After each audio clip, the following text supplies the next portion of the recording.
10 साल में मैं ये इन्विजन करता हूँ हमारे उड़िया यूथ आगे चल के जाके जापान में फैक्ट्री डालेंगे और हमारे एम्प्लॉयमेंट अपॉर्चुनिटी बनेंगे। 100 करोड़ के 100 company will be very small number अगर 4.5 करोड़ उड़िया लोग उसी विजन में काम करेंगे कि हम नौकरी क्रिएट करेंगे। So Bargarh is one of the leading cancer patient district. Why? Interestingly Bargarh is also the highest producer of the rice crop. जहां ज्यादा खेती वहां ज्यादा कैंसर। क्यों? सबसे ज्यादा excess utilisation of the fertilizer. At the end of the final year, they also got the letter. I also got a letter. They got a letter to work with Aditya Birla. They got a job, and I got a letter to work with Aditya Birla to create job.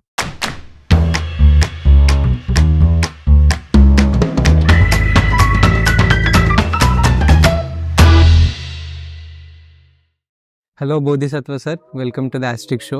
So like ये वाला podcast हम बहुत time से wait कर रहे थे करने को, and after that IIT event we are very convinced that ये वाला हम करेंगे। सो मुझे पता नहीं था where to start, so let's start from your journey. I heard from your TED talk where you mentioned about a prototype of a rocket that you made during your college days and stuff. Normally मैं अपने experience से बताता हूँ, आजकल बहुत सारे students को हम देखते हैं ईसी ट्रिपल ई के बच्चे भी आईटी में जाना चाह रहे हैं। ज़्यादा से ज़्यादा कोई अगर कुछ भी इनोवेटिव कर रहा है तो वो रोबोटिक्स में जाते हैं या फिर नॉर्मल वही क्लब के events and all.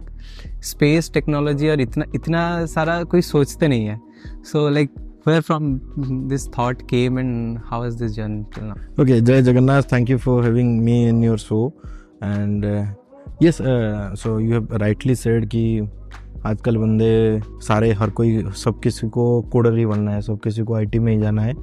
Even if they are doing mechanical, even if they are doing chemical, they still want to go to IT. So it's because of the of our education system, our societal pressure, and we just join the rat race कि हर कोई जा रहा है, वहाँ हर कोई भाग रहा है आईटी में, चलो भागते। So it's not like IT is bad, so lot of opportunity, career growth plan in IT.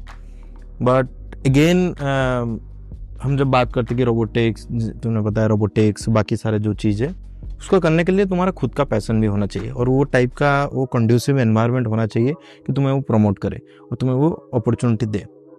So back in 2013-14 when I started, and that time the IT revolution was not that, मतलब इतना भी ज़्यादा सबके sir में नहीं था।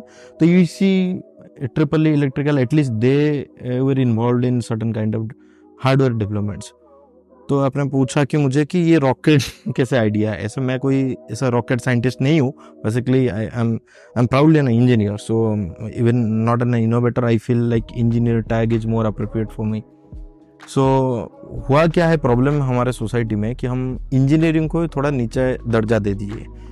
Engineering के ऊपर हम एमबीए डाल दिए, इंजीनियरिंग के ऊपर हम बाकी अलग डिग्री डाल दिए। We are proudly an entrepreneur but we are not proud as engineer.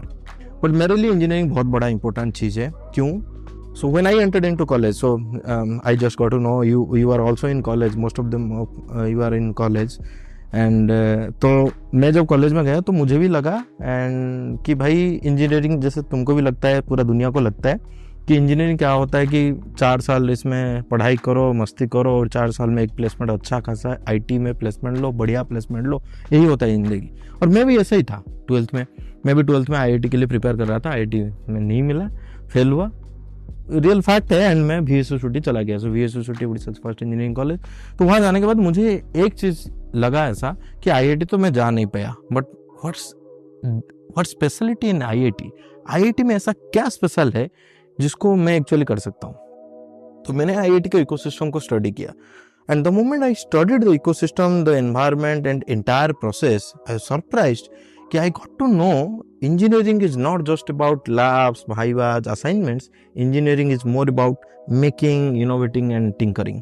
And वो मेरा हाँ मोमेंट था। और मैंने सोचा चलो आईआईटी तो नहीं जा पाए, पर आईआईटी में जो करते चलो यहीं VSU में उसको करते।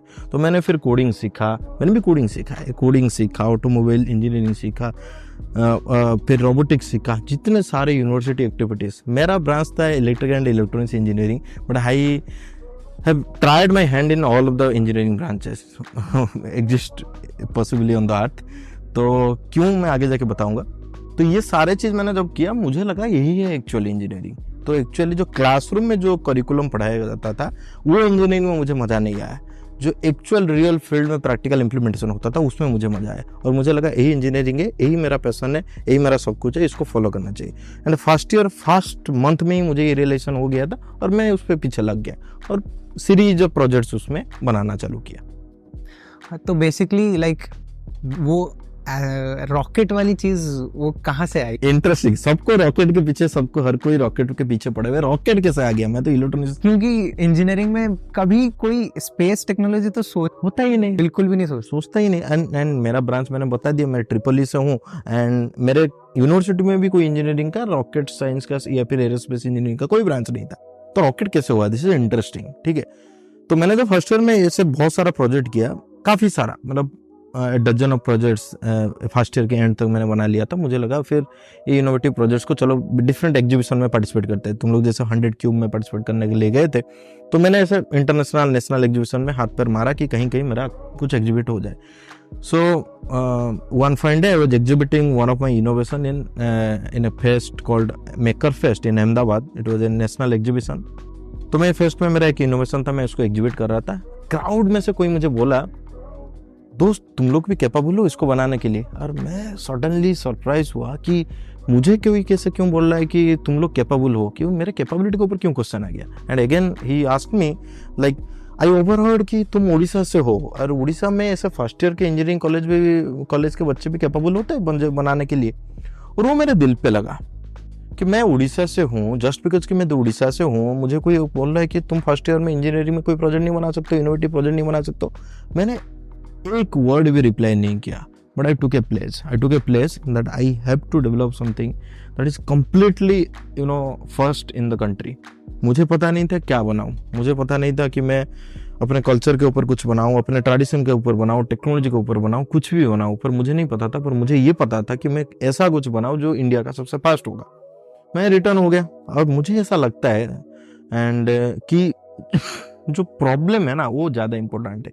To identify problem it's more important. Solution कोई भी ले सकता है। आज तुम ऑनलाइन में फीवर है, कितना सारा प्लेटफॉर्म है, तुम अपना प्रॉब्लम स्टेटमेंट दो, लोग अपना एप्लीकेशन बना के देते, तुम्हारा सॉल्यूशन बना के देते। तो figuring out the problem is the biggest challenge. Once you figure out the problem you can find people to solve your problem. तो मैं उसी चीज में फिर लग गया कि भाई प्रॉब्लम ढूंढो। मैंने ढूंढता रहा, 6 महीने लग गया। इतना कोई ढंग का प्रॉब्लम मुझे नहीं मिला। 6 महीने के बाद एक दिन मैं ऐसे ही था, समर वेकेशन था, तो मैंने एक न्यूज़पेपर पढ़ा। तो न्यूज़पेपर में क्या था कि इंटरेस्टिंग न्यूज़ था कि इसरो ने, इंडियन स्पेस रिसर्च ऑर्गेनाइजेशन ने 104 सैटेलाइट को लॉन्च किया था। एक टेक एंथुसियास्ट के लिए एक बहुत बड़ा न्यूज़ होता है कि 104 satellite in a single mission, wonderful, excitement लगा। पर उसके अंदर और 2 चीज लिखा हुआ था जिससे मुझे ज्यादा एक्साइट किया।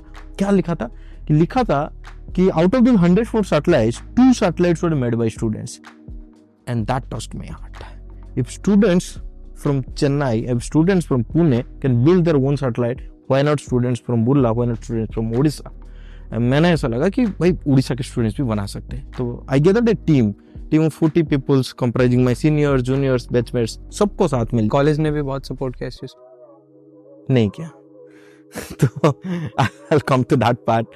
तो मैंने बच्चों को लिया, अपने सीनियर, अपने जूनियर, अपने बैचमेट, अपने भाई लोग, अपने जैसे लोग सोचते, जैसे तुम लोग एंथु लोगों को, सबको ले लिया। बोला 40 लोग हम बनाएंगे सैटेलाइट। फिर इधर उधर सबको पूछे कि भाई हमें सैटेलाइट बनाना है। हर कोई बोला कि चलो इसरो से बात करो। हमने इसरो को लेटर लिखा। पर इंजीनियरिंग के first year, engineering second year बच्चे अगर इसरो को लेटर लिखते हैं, कुछ मिलता है क्या? नहीं मिलता है, कोई मिला भी नहीं। पर किसी एक सोर्स से मुझे पता चला कि you need at least 15 crores and 15 years of research, then only you will be able to ये नानो सैटेलाइट इसरो स्पेस ग्रेड के, देन तुम्हें इसरो फिर मदद करेगा उसी नानो सैटेलाइट को अपने रॉकेट से लॉन्च करने के लिए। मुझे लगा 15 साल एंड 15 करोड़। 15 साल तो हमारे पास है ही नहीं। 4 साल का इंजीनियरिंग का डिग्री होता है, 15 साल कहाँ से लाए और रिसर्च करे उसके ऊपर।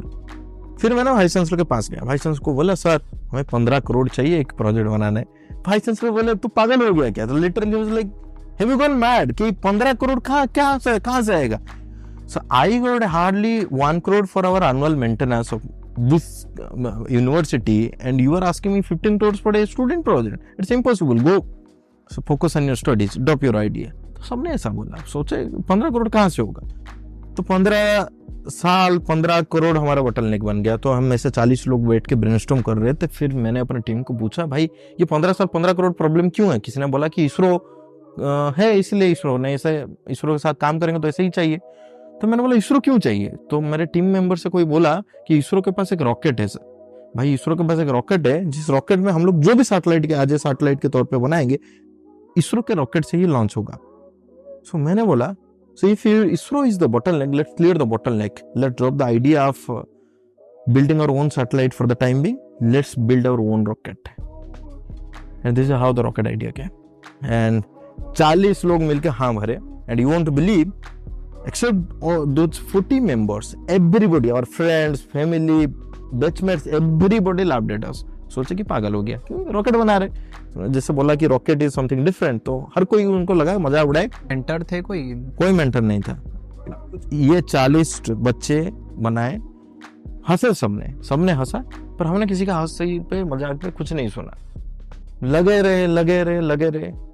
किसी ने बोला कि दिवाली का रॉकेट बना रहे हो, मैं उसको पॉजिटिवली नहीं, वेरी पॉजिटिवली, चलो दिवाली का रॉकेट कैसे बनता है उससे सीखने चलते हैं। संबलपुर में गया, जहाँ दिवाली का रॉकेट बनाते हैं, वहां से सीखा कि उनका क्या मिक्सचर होता है। तो वो वहां से चालू किया, हम दिवाली रॉकेट से चालू किए। we tried, we failed 100+ times and finally we succeed and our rocket reached to an altitude of 16,000 feet AGL and it became Asia's first multipurpose student rocket. तो 40 बच्चों ने 4 साल में मिलकर एक जुनून के साथ एक रॉकेट को बनाया और 16,000 फीट में जाके वो एशिया का सबसे पहला रॉकेट बना। तो ये जब हुआ, it got registered on Limca book of record, ठीक है। तो ये 40 बच्चों का एफर्ट था। तो लिम्का बुक ऑफ आया, फिर ये नेशनल न्यूज हो गया। नेशनल न्यूज जब होगा तो एक दिन क्या हुआ ना, प्राइम मिनिस्टर इस न्यूज को पढ़े।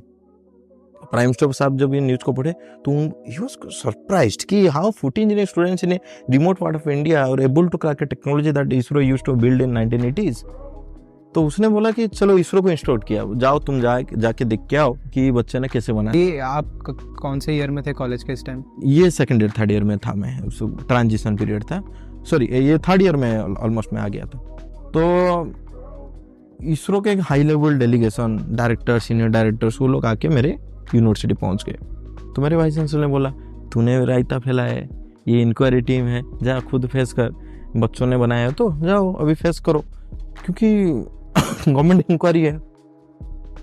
Then ISRO team keep asking me the same question, I took 2 hours to convince them. उन्होंने 2 घंटे तक मुझे सेम क्वेश्चन पूछ रहे हो, मैं ट्राई कर रहा हूँ उनको कन्विंस करने के लिए, सब समझ लो। वो क्या पूछ रहे हैं मुझे, सो रॉकेट प्रोपल्शन लैब, तुम्हारा जो रॉकेट जहाँ बनाया हो ना, वो रॉकेट लैब थोड़ा दिखा दो।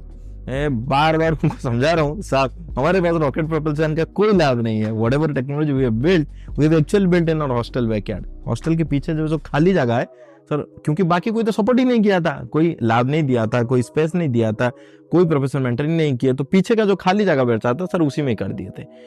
तो ये ऐसे हार्ड थिंग टू डाइजेस्ट, और इसरो को भी ऐसे ही लगा। तो कोई नॉर्मल बंदा भी उसको एक्सेप्ट नहीं करेगा, तो इसरो के सीनियर साइंटिस्ट के वो इतना टैलेंटेड लोग हैं। तो उसने बोला नहीं, this must be A internet stunt, किसी ने वीडियो, तुम लोगों ने वीडियो मिलके ग्राफिक्स डाल के एडिट करके इंटरनेट में डाल दिए, किसी तरह ये सेंसेशन बन गया। And that's how prime minister got to know and हमें भेज दिया। मैंने बोला सर ऐसा बिल्कुल नहीं है, हमने काफ़ी मेहनत किया, सर हमें एक अपॉर्चुनिटी दीजिए, हमारा पूरा टेक्नोलॉजी को समझिए। Then they sat down with us for next 5 hours। उसने डीप डाइव किए entire bit by bit technology को, and end of the 5 hours they were so impressed with the technology कि हमने कैसे कंज्यूमर लेवल इलेक्ट्रॉनिक्स को, हबी electronics को use करके एक स्पेस ग्रेड के प्रोडक्ट बनाए। So impressed with the frugality of our innovation, frugality of rocket building technology. And they decided, they immediately decided, they announced it later, but they immediately decided they will take over the project, completely take over the project. फिर उनमें से एक young बंदे थे, तो उन्होंने मुझे पूछा कि बेटे इसरो ने तो टेक्नोलॉजी ओपन सोर्स नहीं किया रॉकेट बिल्डिंग का, तुम लोग सीखे कहाँ से? आपने भी मुझे पूछा कि आपके मेंटर्स कहाँ से आए जो सिखा दिए इसको। तो इट्स इंटरेस्टिंग स्टोरी, क्योंकि रॉकेट बनाना तो कहीं से तो नॉलेज चाहिए। तो हमने जो बोला, then ISRO got again surprised. क्यों? 2013-14 में कोई लिंक्डइन नहीं हुआ करता था। आज के टाइम हम लिंक्डइन, आज के टाइम जो इंस्टाग्राम तुम्हारे लिए जो है, वो टाइम पे हमारे फेसबुक होता था, लिंक्डइन तो एग्जिस्ट ही नहीं करता था। तो वो टाइम पे मैंने क्या बोला, अपने 40 बच्चों को, 40 जो टीम मेंबर्स थे, मैंने सबको बोला, दोस्त तुम्हें हर महीना एटलीस्ट 10 लोगों को फ्रेंड रिक्वेस्ट भेजना है। वो 10 लोग कौन है? जो कुछ भी अपने प्रोफाइल पे स्पेस के बारे में लिखा है। यू वोंट बिलीव, मेरे 40 लोगों की टीम ने मिलके we contacted at least 2000 space scientist all across globe. NASA, European space agency, Russian space agency, 2000 लोगों को कांटेक्ट किए। सब हमें मदद करो, हमें रॉकेट बनाना है, आपको जो आता है हमें सिखा दो। 2000 लोगों ने मिलके हमें हेल्प किया। We crowd source the entire rocket building technology from 2000 space scientist all across. But in general rocket like बहुत बड़ा स्पेस चाहिए होता है एंड ऑल, ये थोड़ा सा अलग था क्या रेगुलर ट्रेडिशनल टेक्नोलॉजी से जिससे रॉकेट लाइक बनता है एंड ऑल? देखिए, ये चाहिए होता है, पर तुम इसरो की हिस्ट्री देखोगे ना, ISRO first rocket was built in a church. थुम्बाके के चर्च में वो बना था। चर्च के ये जो केटल हाउस था उसमें कंट्रोल रूम बना था। तो एक्चुअली हम लोग क्या सोचते हैं ना, टेक्नोलॉजी ना ओनली एक साई-फाई जैसे लैब में ही बन सकता है। एक्चुअली होता नहीं है। एक्चुअल जो रियल टेक्नोलॉजी वो फ्रूगल तरीके से ही निकलता है और लो रिसोर्स सेटिंग से ही बेटर इनोवेशन होता है, और हम उसको ट्रूली बिलीव करते हैं। ऐसा जरूरी नहीं है तुम कुछ बनाने के लिए तुम्हें सब high and equipments, high and facility चाहिए। जब प्रॉब्लम होता है तब जाके अच्छा इनोवेशन बनता है। तो ये जो बना ना, तो फिर उन्होंने क्यों मदद किया? तो अभी तुम्हारे जो ऑडियंस, मैंने ये मान के चलता हूँ कि यूथ एंड स्टूडेंट्स है, तो 2000 लोगों ने हमें मदद क्यों किया? मैं ऐसे भी हर लोग हमें मैसेज करते हैं मदद करने के लिए, हम सबको मदद करते क्या? नहीं करते। क्यों करने किए 2000 लोग? इसलिए क्योंकि हमारे पास एक हथियार था, और हथियार तुम लोगों के पास भी, इंडिया के हर बच्चे के पास है। वो हथियार है वी आर स्टूडेंट्स।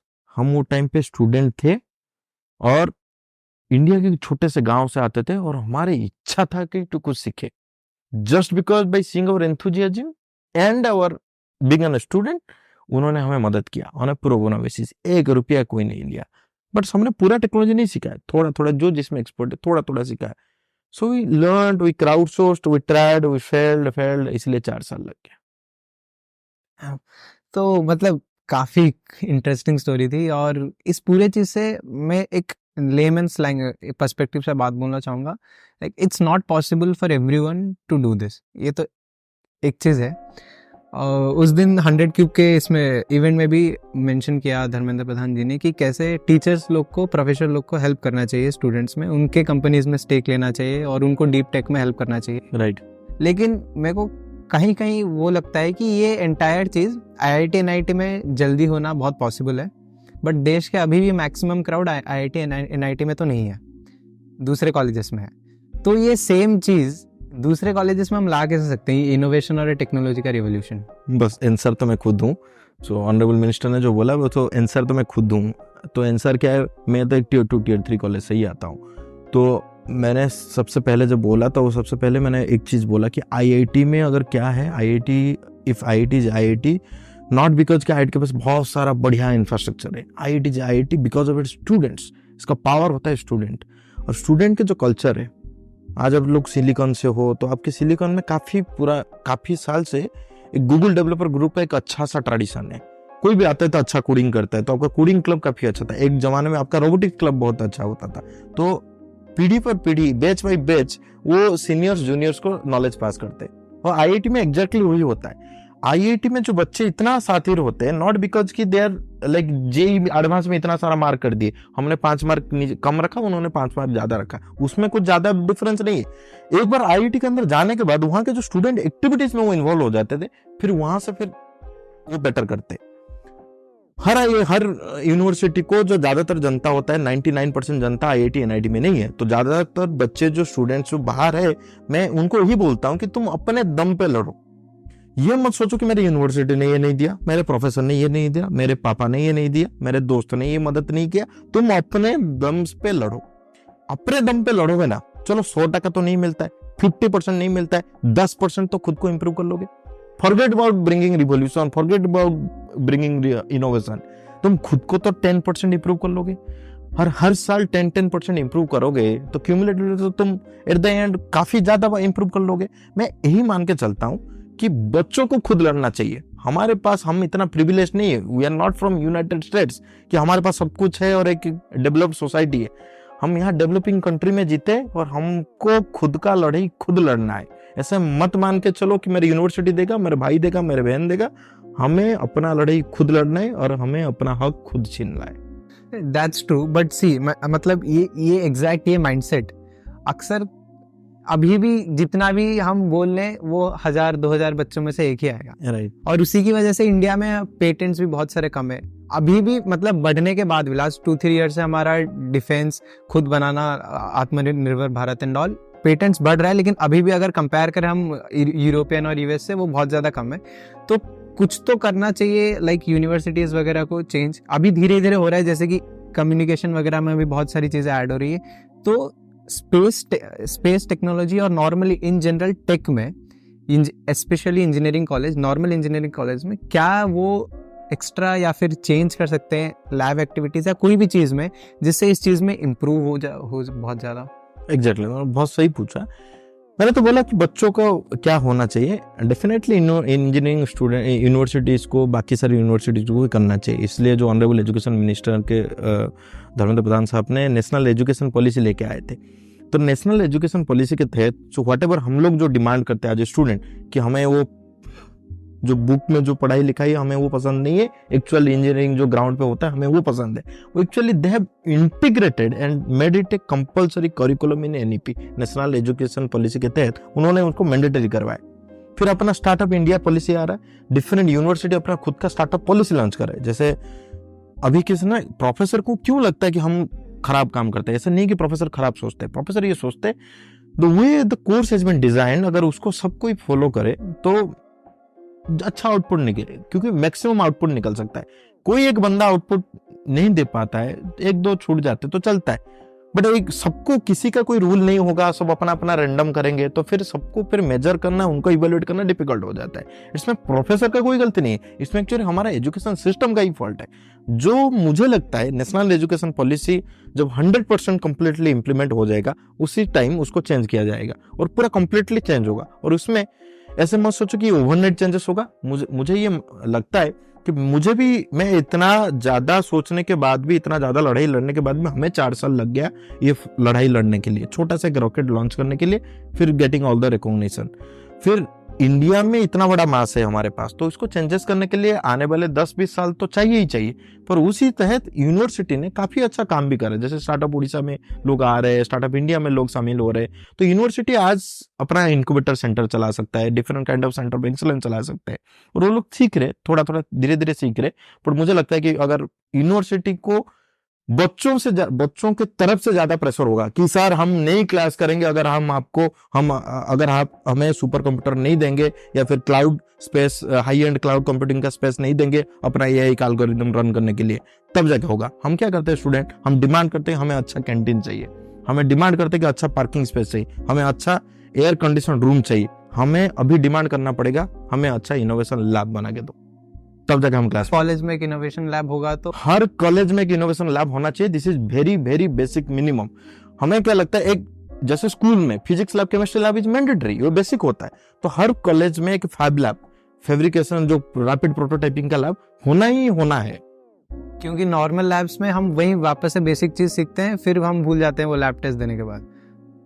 मुझे नहीं लगता कि आज के टाइम पे वो सब कुछ रिलेवेंट है, कुछ चीज रिलेवेंट है, और आज के टाइम पे कंप्लीट रिवैम्प चाहिए हमारे करिकुलम में। अदरवाइज हम जो बात करते हैं ना, हम ग्लोबल सुपर पावर बनेंगे, will compete with China, will compete with US, it won't be possible. अगर ये एनईपी को सबसे फास्ट ट्रैक में अगर हम इम्प्लीमेंट नहीं करते, और यूनिवर्सिटी को अपना नजरिया चेंज करना पड़ेगा, बच्चों के और बच्चों के फ्यूचर के ओर सोचना पड़ेगा, तब जाके हो पाएगा। ठीक है सर, तो अभी थोड़ा सा आईजी ड्रोन्स के स्टोरी पे आ जाते हैं। आईजी ड्रोन्स कब स्टार्ट हुआ, कब आपने सोचा, आई मीन रॉकेट के कितने टाइम बाद आपने सोचा आईजी ड्रोन्स के बारे में, क्यों ये ख्याल है? नॉर्मली मतलब जितना रिसर्च किया है उतना पता है कि आपको प्रॉब्लम दिखा एग्रीकल्चर में एंड एवरीथिंग, फिर आपका, बट वो ड्रोन बनाने का चीज़ कहाँ से इंटरेस्टिंग। इसमें कोई ऐसा मैंने कोई टाइम नहीं लिया और सोचा, ऐसा बिल्कुल बात नहीं है। हम रॉकेट उड़ा रहे थे, इसरो आया, फिर इसरो ने प्रोजेक्ट को टेक ओवर कर लिया। सो जब ये रॉकेट इसरो ने प्रोजेक्ट को टेक ओवर कर लिया, तो मुझे लगा कि भाई, मैं तब तक अपना फाइनल सेमेस्टर, फाइनल ईयर में पहुंच चुका था। तो आप लोग सब इंजीनियरिंग स्टूडेंट्स हो, आपको पता होता है कि फाइनल सेमेस्टर क्या होता है, फाइनल ईयर क्या होता है basically. Everyone was running for the placement, और मुझे ऐसा लगा भाई मैं इतना साल 4 साल इतना रगड़ाया, इतना माथापच्ची किया और इतना प्रोजेक्ट बनाया, इसरो आके टेक ओवर किया, मैं तो 9 to 5 जॉब नहीं कर सकता, खुद का कुछ बनाऊंगा।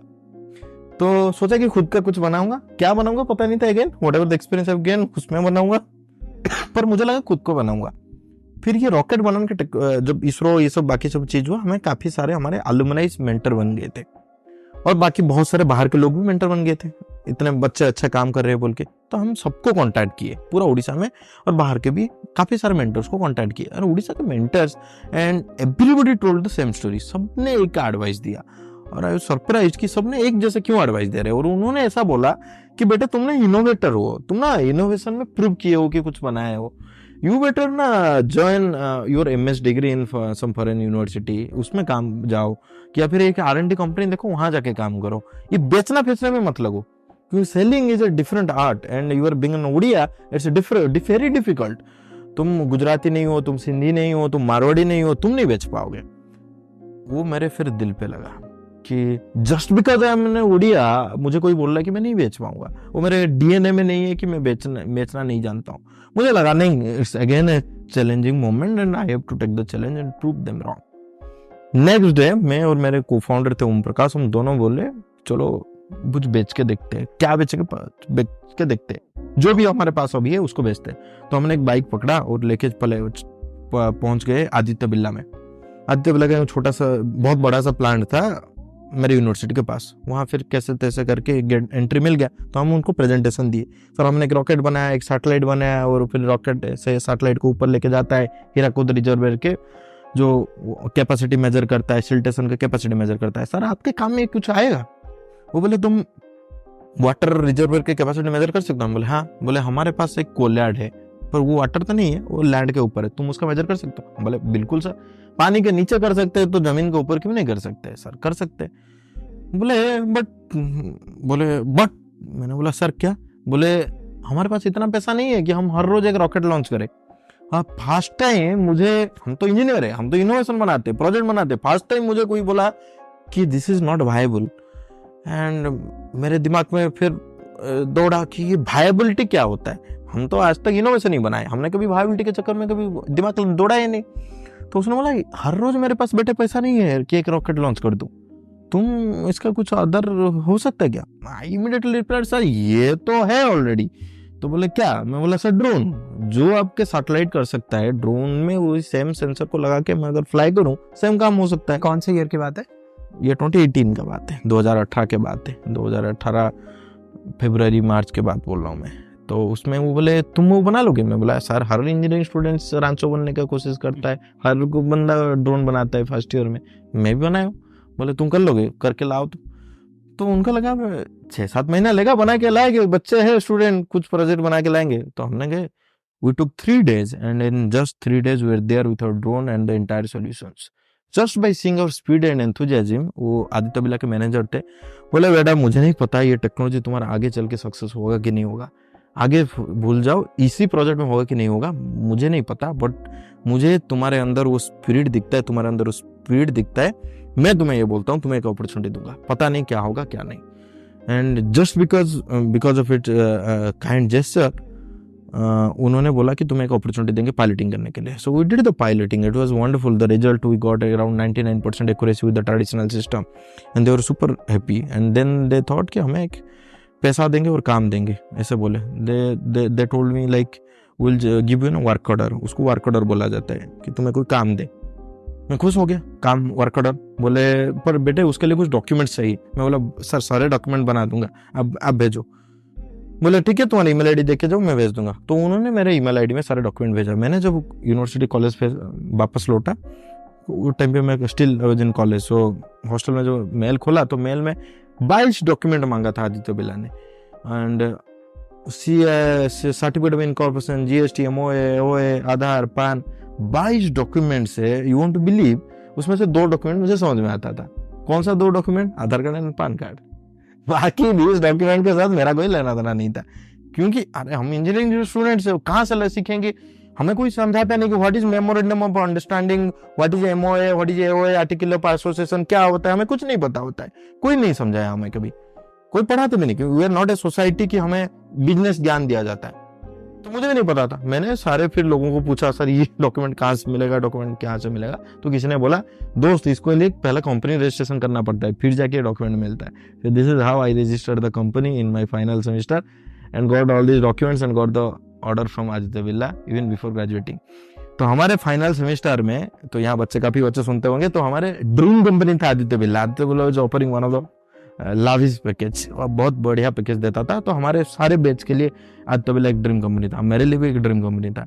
Eight the end of the final year they also got the letter, I also got a letter. They got a letter to work with Aditya Birla as a they got a job, and I got a letter to work with Aditya Birla to create job. This is how entrepreneurship makes difference. You create job in entrepreneurship. So we same letter, दो चीज, दो difference. तो आदित्य बिरला को बेचा, फिर we move forward and we saw then हमने रिलायंस को approach किया, रिलायंस को बेचा। फिर जब आदित्य बिरला को रिलायंस को बेचे, हमें लगा नहीं दोस्त, ये स्टीरियोटाइप है कि उड़िया कांट सेल। हम उड़िया है और हमने बेचा, and we can also sell. 2018, now we are in 2024, 5.5 years down the line. Currently we started with 2 clients in 2018. Currently we are having 300 large enterprises onboarded on IG Drones platform. Already executed 1,000 plus projects all across India, right from Kashmir to Kanyakumari, Kutch to Kohima. So we are proudly a K2K company. We are no longer a Udiya, Sambalpuri or Bulla company. We are a proudly pan-India company. We call it a K2K operation, Kashmir to Kanyakumari, Kutch to Kohima. फिर ये सब जब हुआ, 1000 project कर लिए, फिर ये दिल मांगे मोर, एंटरप्रेन्योर कभी शांत नहीं बैठ सकता है। तो हमने सोचा कि नहीं अभी यहाँ से नहीं करते, हम थोड़ा आगे चलते हैं। First we have to do D2D। तो D2D क्या है? So D2D is Delhi to Dubai. So recently we expanded to Dubai for our Middle East and African expansions. We are exporting 5G enabled drones to global market.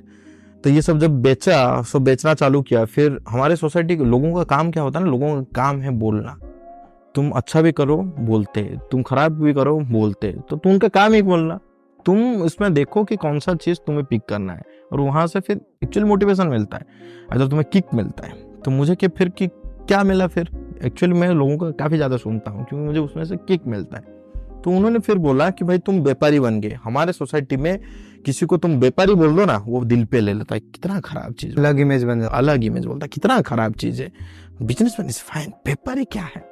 तो मैं कोई बोला कि व्यापारी बन गए क्यों? तुमने अभी बेचना पे लागू हो गया, तुम बाकी सब कुछ नहीं करते। तो ये भी कॉन्सेप्ट आया था, जब तुम ज्यादा बेचने लगते हो तुम्हारा क्वालिटी ऑफ द प्रोडक्ट भी कम, क्वालिटी ऑफ द प्रोडक्ट ऐसे है। So but you tell me a single company in entire globe कि जिसने अच्छा प्रोडक्ट बनाए और बिना बेचे? ये तो स्टील एग्जिस्ट ही नहीं करता है। Apple is the number 1 company, number 1, not number 1 iPhone and laptop manufacturer, it's a number 1 company in the world. और सबसे बढ़िया क्या करता है? प्रोडक्ट भी इनोवेशन करता है, बट सबसे बढ़िया बेचता है। In iPhone you will also get a multifold features from Samsung and other manufacturers, but वो आईफोन क्या बेचता है? तुम्हें ड्रीम बेचता है, तुम्हें वो स्टार्टस ऑफ लिविंग बेचता है, बेचता तो है। सो बेचना है जो स्टीरियोटाइप, हमें लगता है कि बेचना ही खराब चीज है, और एंड हम जब ये लगता है तो हम भूल जाते हैं कि वी आर फ्रॉम साधव, वी आर द एक्चुअली हमारे जो एंसेस्टर थे साधवज, दे सोल्ड लाइक एनीथिंग। उन्होंने मसाला बेचा, मटेरियल बेचा, मेटल्स बेचा, पूरा साउथ ईस्ट एशिया को बेच डाला, सब कुछ एक्सपोर्ट किया था। और हमारा जो द ग्रेट कलिंगा वॉर हुआ था, क्यों हुआ था? बिकॉज साधवा एंड हमारे जो कलिंगा एंड मगध के बीच में ट्रेड में एक डिस्प्यूट हुआ था, ट्रेड रॉयल्टी में। तो वो टाइम पे हमने बेचने में प्राइड लेते थे, आज के टाइम में हमें बेचने में खराब लगता है। तो वो चीज को, एक सोसाइटल जो स्टीरियोटाइप है उसको चेंज करना है हमें। तो हमने जब इतना हर कोई बोला, फिर तुम व्यापारी हो गए, तुम बेचने में लग गए, हम बोले ठीक है, हम भी इनोवेशन करते, हम हार्डकोर रॉकेट अगर उड़ा सकते तो ड्रोन का इनोवेशन बिल्कुल कर सकते।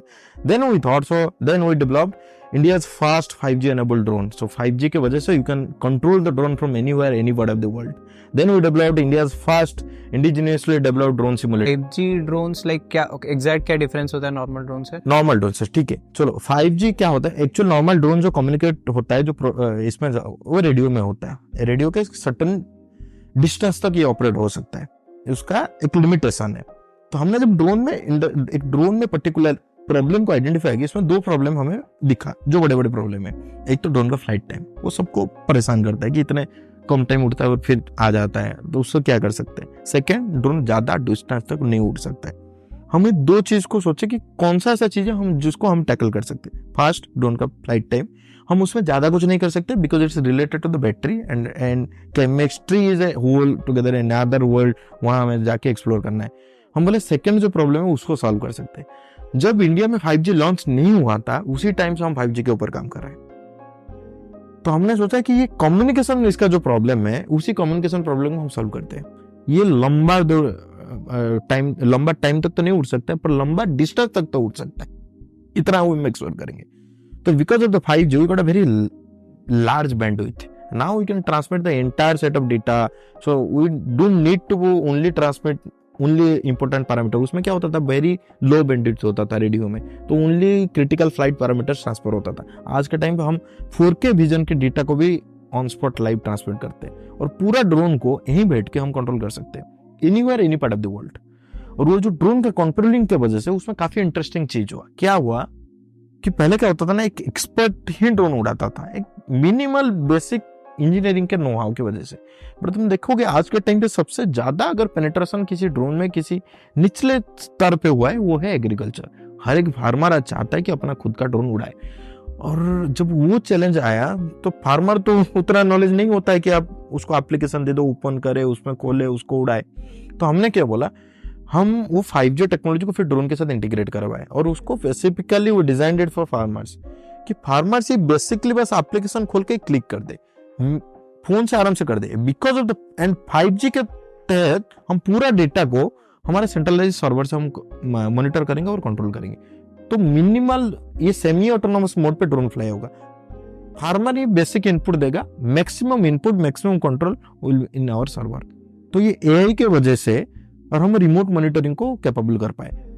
तो वो 5G इसके वजह से फिर फार्मर को ये मदद मिला कि उनको कुछ ज्यादा ही स्किलफुल नहीं होना चाहिए, बस एक मोबाइल फोन एप्लीकेशन को क्लिक करके ओपन करना है, rest the algorithm will take care.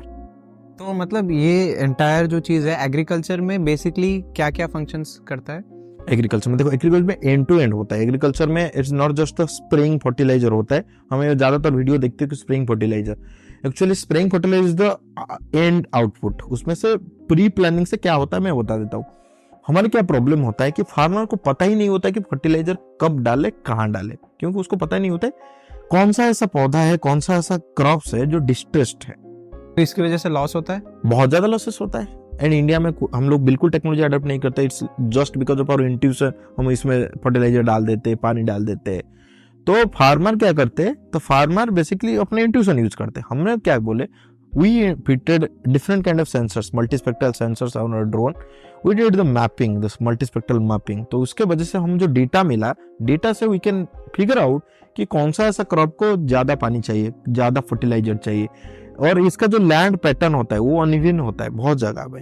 तो उसको कैसे हम स्मूथ कर सकते हैं, उसका वाटर कंजर्वेशन कितना होता है, उसका वाटर टेबल कैसा है, वो डिस्ट्रीब्यूशन को भी हम मैपिंग कर सकते हैं। आगे चल के अगर पेस्ट अटैक हुआ है तो पेस्ट अटैक कितने एक्सटेंट तक होता है, ये जो इमेजेस हम कैप्चर करते हैं वो पेस्ट अटैक कौन सा टाइप के पेस्ट है और उसमें कितना एक्सटेंट तक वो डैमेज क्रिएट कर सकता है, उसको भी हम प्रेडिक्ट कर सकते हैं। So all this kind of data we gathered, we analysed. पर हमने सोचा कि ये सारे डेटा को हम अगर टेक्निकल फॉर्म में फार्मर को देंगे तो फिर इट विल बी डिफिकल्ट, वो समझ नहीं पाएंगे और ये डेटा का कोई वैल्यू नहीं होगा। So we integrated this outcome with the drone spraying, कि अभी फार्मर को डिसीजन नहीं लेना है कि स्प्रेइंग में सबसे ज्यादा फर्टिलाइजर कहां डालना है, यूनिफॉर्मिटी के हिसाब से नहीं डालना है, जिसको जितना चाहिए उतना डालना है। सो वो कैसे ड्रोन डिसाइड करेगा, जो डेटा एनालिसिस से निकला है उसी डेटा के हिसाब से एक डिजिटल ग्रिड पॉइंट बनेगा, जीपीएस का मदद से उसी एग्जैक्ट पिन पॉइंटेड लोकेशन में उसको स्प्रे होगा। उसको हम बोलते हैं प्रिसीजन फार्मिंग। प्रिसीजन फार्मिंग है एग्जैक्टली प्रिसाइजली जहां जरूरत है वहां जाएगा। ड्रिप इरिगेशन में, जैसे drip irrigation is not somehow fully control, but यहाँ हम ड्रोन में क्योंकि इसमें बहुत ज्यादा इलेक्ट्रॉनिक्स है, कंट्रोल सिस्टम है, तो हम उसको कंट्रोल कर सकते हैं। तो इसी लेवल के ऑटोनॉमी के ओर और इसी लेवल के बेटर प्रोडक्टिविटी के ओर हम जा सकते हैं। जैसे मैं मोटा मोटा बोल सकता हूँ, अगर 2 दिन लगता है एक एकड़ के जमीन को स्प्रेइंग करने के लिए, अगर ड्रोन से हम करते तो 10 मिनट में होता है। So 2 days reduce to like 10 days। और जहाँ 100 लीटर के वाटर कंजप्शन होता है वो that can be come to 5 to 10 litre. So इतना ज़्यादा वाटर से ये, और इसमें और जो बहुत बड़ा प्रॉब्लम क्या था, हमने जब रूरल एरिया में डीप पॉकेट में जाके चेक किए तो जो फार्मर्स है जो स्प्रेइंग करते हैं, जो छिड़काव के टाइम वो जो पेस्टिसाइड या फर्टिलाइजर वो उनके आंख में आता है, और ज़्यादातर टाइम वो कैंसर होता है। अगर उड़ीसा में आप अगर कैंसर पेशेंट्स के मैप करोगे, so Bargarh is one of the leading cancer patient district. Why? Interestingly Bargarh is also the highest producer of the rice crop. जहां ज्यादा खेती वहां ज्यादा कैंसर। क्यों? सबसे ज्यादा excess utilisation of the fertiliser. तो फर्टिलाइजर जहाँ ऐसे पंजाब में भी देखोगे एक फर्टिलाइजर का कॉरिडोर है, कैंसर कॉरिडोर है, उसको ट्रेन में आप जाओगे तो उसको कैंसर कॉरिडोर बोलते हैं, क्योंकि उतना ज्यादा एक्सेसिव फर्टिलाइजर स्प्रे होता है, एक यूज होता है, जिसकी वजह से पूरा गांव के लोग, पूरे एंटायर विलेज के लोगों को कैंसर हो गया। तो वो सब चीज को हम एक्चुअली टैकल कर सकते हैं। So if you are talking about sustainable development goals, then definitely drone will be wonderful tool. So हमने देखा फिर agriculture is not just the only solution, we have been developing solution for a quite extensive area of fields. जैसे हम defence से start करके agriculture तक करते हैं, 12 ऐसा डिफरेंट सेक्टर है जिसमें हम लोग ड्रोन का आइदर ड्रोन सप्लाई करते हैं या फिर ड्रोन के सॉल्यूशंस बनाते हैं। मैं इंटरेस्टिंगली बोलता हूँ कि मैं ऑडियंस को ये बोलता हूँ, आपको ऐसा लगता है कि drone is the key, so we don't believe so. Drone एक हार्डवेयर है, drone is just a medium. हमें ये लगता है so we are more data company than the drone company. So हमें ये लगता है आने वाले 10 साल में drone will be commoditise. India के हर एक गली में, जैसे हमारे पास एक मोबाइल फोन का शॉप है, आपके पास एक ड्रोन होगा। सबके पास नहीं, सब हर मोबाइल फोन शॉप जैसा ड्रोन शॉप खोलेंगे, हर किसी के पास एक ड्रोन होगा। ड्रोन जाएंगे लोकल में, ये भुवनेश्वर में 10 ड्रोन मैन्युफैक्चरिंग कंपनी बनेगी। तो वो टाइम पे सबसे ज्यादा की पॉइंट क्या होगा? डेटा। जैसे मोबाइल मैन्युफैक्चरिंग हुआ, मोबाइल मैन्युफैक्चरिंग चाइना में, इंडिया में, हर जगह मैन्युफैक्चरिंग चालू हुआ, but who is the king in the mobile industry? It's the Google who owns the entire data, who owns the operating system. It's Apple who owns the ecosystem, who owns the Apple operating system. तो हम आने वाले समय में 10 साल 10 years down the line, we want to be the operating system of the drone industry. So sir, defence में normally एक ये सवाल रहता है कि अभी बहुत सारे ड्रोन अटैक्स भी हम देख रहे हैं और हम बोलते हैं कि ड्रोन ज़्यादा एफिशिएंट है, बट नॉर्मली मिसाइल के जितने स्पीड से ड्रोन्स तो चल नहीं सकते हैं, inter continental ballistic and ballistic missiles. तो ड्रोन के स्पीड के हिसाब से वो तो रैडर से जल्दी डिटेक्ट हो जाएंगे ना, तो वो तो डिस्ट्रॉय हो जाएंगे। तो वो ज़्यादा कैसे इफेक्टिव है missiles? Okay, I will tell the solution then again. इसमें क्या है, the beauty of the drone is usually जो ड्रोन के जो होता है, जो नॉर्मल साइज के ड्रोन आते हैं, I am not talking about MQ-9 जो UAV कैटेगरी के ड्रोन्स, जो छोटे कैटेगरी के ड्रोन होता है, basically 2 to 3 metre wing span के, these drones can't be detected on a radar. ये बहुत छोटे ड्रोन होते हैं, just like a bird, small bird, तो वो राडार में आते ही नहीं है। इसका सबसे बड़ा बिगेस्ट एडवांटेज है ये राडार पे नहीं आते, और इसमें इतने क्लोजली ग्राउंड से फ्लाई करते हैं कि राडार में डिटेक्ट ही नहीं होते। तो राडार के डिटेक्ट नहीं होते, number 1। Number 2, there is no as of now there is no international regulation for the drone. अब एक मैन्ड फाइटर जेट को जब इंटरनेशनल बॉर्डर को क्रॉस करवाते हो, 50 तो इंटरनेशनल रेगुलेटरी बॉडी आ जाते हैं उसमें इंटरफेयर करने के लिए, and you actually violet international regulation for जो वार का होता है। बट जब ड्रोन आपका जाता है, कोई जिम्मेदारी आपके पास नहीं होता है, आपका ड्रोन किसी भी बॉर्डर को किसी टाइम जा सकता है, क्रॉस कर सकता है। तो that is the beauty of the drone, जिसके वजह से फोर्स आज के टाइम पे उसको यूज करते हैं। And the cost of a soldier life is much more important than a drone, and drone is very cheap. जहां फ्यू मिलियंस ऑफ डॉलर्स एक सिंगल ड्रोन का आता है, चलो ड्रोन भूल जाओ, एक अगर मैं बॉम्ब के बात बोलूं, एयरफोर्स के, मैं I will not name the bomb, but at least standard bomb का कॉस्ट होता है एटलीस्ट 8 to 10 करोड़ एक सिंगल बॉम्ब का। So comparatively kamikaze drones are basically suicide drone, जो बॉम्ब कैरी करते हैं और खुद जाके किसी को ठोकते हैं और ब्लास्ट हो जाता है। उसी कैटेगरी के ड्रोन्स आता है somewhere around 15 to 20 lakhs. So where is 10 crores, 15 crores, 15 lakhs. So it's a hell and heaven difference. और इसीलिए फोर्स आर अडॉप्टिंग इट, और force are not adopting drone as just as a fighter jet. उन्होंने वो अलग तरीके से करा है, वो बोल रहे दिस इज आवर कंज्यूमेबल। जैसे हम गोलियां खरीदते हैं वैसे हम ड्रोन खरीदेंगे। हमें चाहिए, हम वार में जा रहे हैं, 1000 ड्रोन खरीद के जाएंगे, 1000 ड्रोन बम्बार्ड करेंगे। जैसे गोली 1000 चलता है ऐसे ड्रोन 1000 चलेंगे। तो drone is not comparable with fighter jets कि हम इतना ज्यादा सुपरसोनिक स्पीड में जाएंगे और इसमें फ्लाई करेंगे। In Russia war, we have seen drones can also travel up to a distance of in a speed of 200 km per hour. So 200 km is huge. At least to a short distance में up to 200-300 kilometre distance रसिया में हम देखें कि 200-300 kilometre तक distance तक भी drone जा रहा है और हिट कर रहा है। It's not battery, it's like IC engines based, it's fuel based. तो बैटरीज वाला इतना ज्यादा फ्लाई नहीं कर सकते, मैक्सिमम 2 to 3 आवर्स एंड्योरेंस मिलता है। बट आज के टाइम पे जो फोर्स में जो डिमांड है बैटरी प्लस आईसी इंजन का ब्लेंडेड वर्जन है जो हाइब्रिड ड्रोन होता है। इसे वेराइटी ऑफ ड्रोन है जैसे, और फोर्स को एक्चुअली बहुत लॉन्ग डिस्टेंस ये सब चीज नहीं होता है, उनको जो चाहिए होता है मल्टीपल मिशंस के लिए मल्टीपल कैटेगरी के ड्रोन चाहिए होते हैं। उनको स्टैंडर्डाइज ड्रोन नहीं चाहिए, उनको customise drone for particular mission चाहिए। जैसे हम बात करेंगे स्मॉल से लेकर लार्ज तक, सबका डिमांड है स्मॉल इन। जैसे यूएस आर्मी के पास हॉर्नेट ड्रोन्स है, तो वो हॉर्नेट डिफेंस फोर्स के पास है, वो बहुत छोटा सा हेलीकॉप्टर जैसा ड्रोन है। मोस्टली फॉर सर्विलांस रिकॉग्निशन वो मिशंस के लिए यूज होता है, आई सर्च मिशंस के लिए होता है। तो उसमें भी छोटा बम डाल के आप भेज सकते हो, but that is not that effective. But आपको थोड़ा इनपुट लेना है, ग्राउंड में लाइव क्या चल रहा है, उसके लिए एक सर्विलेंस ड्रोन होता है। बट मुझे वो सर्विलेंस ड्रोन अगर गलती से डिस्ट्रॉय हो गया तो उसका डेटा फिर वो लाइव ट्रांसमिट। अच्छा, तो उसमें क्या है, मैं आपको बोलना चाहता हूँ कि इसमें फोर्स डेटा को कैसे ट्रांसमिट करेगा। रेडियो में उतना ज्यादा कैपेबिलिटी नहीं होता कि ट्रांसमिट कर पाए इतना हाई बैंडविड्थ का डेटा, तो देन दे यूज सैटकॉम, तो सैटेलाइट के थ्रू डेटा ट्रांसमिट होता है। पर आगे चल के क्या हो सकता है, आगे चल के प्राइवेट 5G नेटवर्क के थ्रू भी ट्रांसफर हो सकता है। The beauty of the 5G is आपको 4G में ये सेंट्रल जो नेटवर्क है उसके साथ कनेक्टेड होना जरूरी होता है। But in 5G you can also set up your own 5G network. हम अपने ऑफिस में अपने बिल्डिंग के लिए एक 5G का सेटअप इंडिविजुअल बना सकते हैं। जैसे एक वार जोन है, वार जोन में अपना फोर्स अपने 5G नेटवर्क खुद सेटअप करता सकता है। सो इसके वजह से we introduce 5G even in the defence drones कि उनको फ्लेक्सिबिलिटी मिले कि वो इंटीग्रेट कर सकते हैं, और कहीं कहीं वो एक्सेसिबल नहीं होता है तो वो सैटकॉम के थ्रू होता है।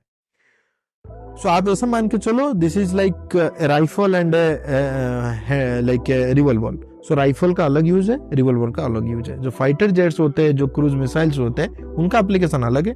इन छोटे स्केल पे ड्रोन्स का एप्लीकेशन अलग है। एंड दो एक्चुअली वो दो हथियार जो है कॉम्प्लीमेंट करते हैं, they are not competing with each other. तो और ये जो एग्रीकल्चर वाले सेक्टर की हमने बात की, अभी इंडिया के कितने डिस्ट्रिक्ट्स और कितने विलेजेस में पहुंच चुका है ये ड्रोन्स का? मेरे हिसाब से लगभग लाइक 70% डिस्ट्रिक्ट्स में ये ड्रोन्स पेनिट्रेट हो चुके हैं। अडॉप्शन नहीं हुआ है स्टिल, हम लोग उड़ीसा में इतना ज्यादा तो नहीं कर पाए। बाकी आप जाओगे पंजाब में या फिर जो southern part of India, Tamil Nadu, Andhra Pradesh, वहाँ तो काफी मासिव स्केल में अडॉप्शन हुआ है। आज के टाइम पे वहाँ लेबर, ऐसे भी लेबर शॉर्टेज है, तो जो लोग डे टू डे में काम करने वाले मजदूर लोग हैं वहाँ नहीं मिलता है। तो ऑलरेडी वहाँ बहुत ज़्यादा रैपिड है। अभी प्राइम मिनिस्टर ड्रोन दीदी के स्कीम में तो ऑनरेबल प्राइम मिनिस्टर ने क्या बोला कि अभी 1.5 लाख ड्रोन वो डिस्ट्रीब्यूट करेंगे। किसको डिस्ट्रीब्यूट करेंगे? देन वो 1.5 लाख ड्रोन SSG ग्रुप को डिस्ट्रीब्यूट करेंगे, जो सेल्फ हेल्प ग्रुप है रन बाई वुमेन्स, जो रूरल वुमेन है, उनको डिस्ट्रीब्यूट करेंगे। तो ये इंटरेस्टिंग है। हम अपने ड्रोन जब बात करते हैं, drone is actually breaking the stereotype. हम बात करते हैं कि जो मस्कुलिनिटी द पावर के बारे में कि only the men will be the drone pilots, ऐसा होके चलता है, जो सब main dominated society anyway. But prime minister का ये विजन था कि अगर गांव में ड्रोन उड़ाया जाए, अगर खेडूत उसमें पार्टिसिपेट कर रहा है, अगर फार्मर उसमें पार्टिसिपेट कर रहा है, तो क्यों ना हम वुमेन वर्कफोर्स को उसमें इन्वॉल्व किया जाए और लोग आके रूरल सेक्टर से, रूरल एक गांव के एक महिला वो आके ड्रोन उड़ाए, क्योंकि ड्रोन तो उड़ाना इजी हो गया, तो ड्रोन उड़ाए और उसमें फिर कंट्रीब्यूट करे एग्रीकल्चर इकोनॉमी को। इससे बढ़िया बात क्या हो सकता है? ये 1.5 लाख ड्रोन तो फ्री है। फिर उसके बाद फिर गवर्नमेंट ने बाकी सारे फार्मर्स के लिए अप टू 60% 70% का सब्सिडी डिक्लेयर किया थ्रू मल्टीपल चैनल्स। तो मतलब अगर ये चीज कम्प्लीटली इम्प्लीमेंट हुआ, ये टाइम भी कम कर रहा है, ये बहुत ज्यादा लाइक वेस्टेज भी कम कर रहा है, तो ये बेसिकली फार्मर्स का इनकम का मार्जिन भी बहुत ज्यादा बढ़ा है। इनकम डबल करना है इसको। प्राइम मिनिस्टर ने एक विजन दिखा था कि अगर हमारे देश के जो फार्मर्स है उनका इनकम कैसे डबल हो सकता है। इनकम डबल, हमारे पास लैंड तो नहीं बढ़ सकता है, जो लैंड इज लिमिटेड, तो इनकम डबल कैसे हो सकता है? Income will be doubled, farmers का इनकम कैसे हो सकता है? कि हम जब प्रोडक्टिविटी को बेटर करें। प्रोडक्टिविटी को बेटर करने के लिए ड्रोन एक अच्छा टूल है कि ड्रोन से प्रिसाइज एग्रीकल्चर होगा, उसमें अच्छा से फर्टिलाइजर होगा, ताकि बेटर प्रोडक्टिविटी मिलेगा। So to increase the productivity, so drone is the best tool, one of the tool, not the only tool, it's the one of the tool. If we will increase the productivity, then definitely the income will be doubled. तो यहाँ पे हम normal economics में पढ़ते हैं कि farming में एक टाइप का अनएम्प्लॉयमेंट होता है जहाँ पे वो एक जगह पे 3 लोग चाहिए काम करने के लिए, लेकिन एक्स्ट्रा 5 लोग हैं सिर्फ नाम के है वही काम को करने के लिए। तो यहाँ पे वो एक्स्ट्रा 2 लोग भी चले जाते हैं और ये कम्प्लीटली एक्स्ट्रा, हमें तो ऐसा लगता है कि दुनिया में हमारे देश में बेकारी है, पर आप जब एग्रीकल्चर में जाओगे तो कीनली ऑब्जर्व करोगे, उसमें क्या है, स्किलफुल लोगों का बहुत कमी है। बिकॉज ऑफ दैट हम लोग ज्यादा प्रोडक्टिविटी नहीं कर पाते। अभी पंजाब में आप जाओगे, one of the best state for agriculture, तो उसमें वो लोग साल में 4 बार फसल उगाते हैं। अब उड़ीसा में आओगे, साल में 1 बार उगाते हैं। तो they are at 5x better productivity than Orissa, तो उन्होंने ज्यादा अच्छा कमाएंगे। तो क्यों कमा रहे? हम जब उसको स्टडी किए, बिकॉज ऑफ द स्किल, उसने इतना अग्रेसिवली लाके, उनको पता होता है कि क्या करना है, ये टाइम पे गेहूं करना है, वो टाइम पे बाजरा करना है, वो टाइम पे वेजिटेबल करना है। हम साल में 1 बार उगाते। तो उड़ीसा, अगर वेस्टर्न उड़ीसा देखे, बहुत सारी जगह है जहाँ पे जनरली एग्रीकल्चर को हम बहुत इंप्रूव कर सकते हैं। आपको क्या लगता है इतना कम क्यों है अभी तक? उड़ीसा देखो, Orissa is backward state and हम लोग जो डेवलपिंग स्टेज में है, it's because of the historical reason.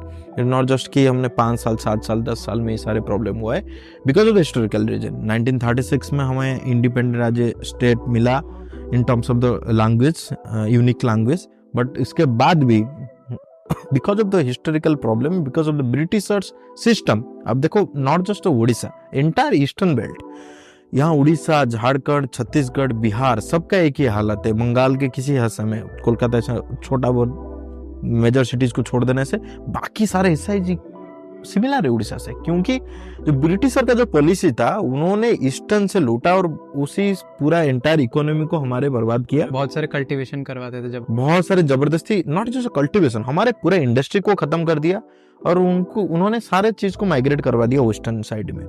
तो इसके वजह से सारे रिसोर्सेस हमारे पास है, सारे माइंस हमारे पास है, सारे एग्रीकल्चर के फर्टाइल लैंड हमारे पास है, वाटर रिसोर्स के भरपूर मात्रा में, but because of historical bad decision policies हमारे लोग सफर हुए। बट आज के टाइम पे जैसे हमारे पास पॉलिसी आ रहा है पूर्वोदय के तहत ऐसे बोला जा रहा है कि यहाँ के जो रिसोर्सेस है यहीं यूटिलाइज होगा, यहाँ के जो माइनिंग के रेवेन्यू है यहीं पे डेवलप्ड होगा, और आपको रिजल्ट दिख रहा है। पिछले 10 साल से Orissa is doing wonderful. Orissa को आप देखोगे, पिछले 5 साल में देखोगे तो मेजर आईटी कंपनीज अभी पिछले 2 साल से यहाँ आ रहे, बाकी सारे मैन्युफैक्चरिंग कंपनीज भी यहाँ आ रहे।